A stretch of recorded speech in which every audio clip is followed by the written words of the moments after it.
Hello and welcome to Meadow Bakery. In this video, I'm going to show you how to make some chocolate macarons. Start off by putting some egg whites in a bowl and whisk these together until nice and bubbly, like this. Start adding in your sugar, about a tablespoon at a time, and whisk well until all the sugar is mixed in. Carry on until you've used up all your sugar. And then put ground almonds, icing sugar and cocoa powder in a bowl and mix them together.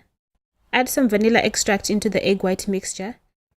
Sieve half of the icing sugar mixture into the egg whites, and then you fold it in. It will start off thick like this, but carry on mixing. It will become smooth, and then once it's smooth, you add your other half of the mixture into it, and then fold it gently until it's nice and runny like this. Put the mixture in a piping bag fitted with a round tip. And then you're going to pipe the mixture onto a prepared baking tray. You can use one with circles drawn like this, or just use a plain one like this one. Tap the tray on your work surface a few times, and then use a toothpick to pop any bubbles that might appear on the surface.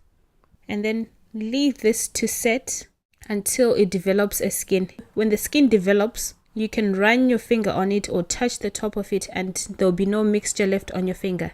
A few minutes before this, preheat your oven to 160 degrees Celsius. Put them in the oven and bake them for about 10 to 15 minutes. Remove them from the oven and then let them sit for about 5 minutes, and then remove them from the paper. And then you can now ice them. I'm just going to use some of this chocolate Swiss meringue buttercream, and then leave them for about a day or two so that they mature and they get softer. And that's it. Thanks for watching, and see you again soon. For more videos like this, visit my website www.meadowbakery.com. Please like and subscribe to my channel.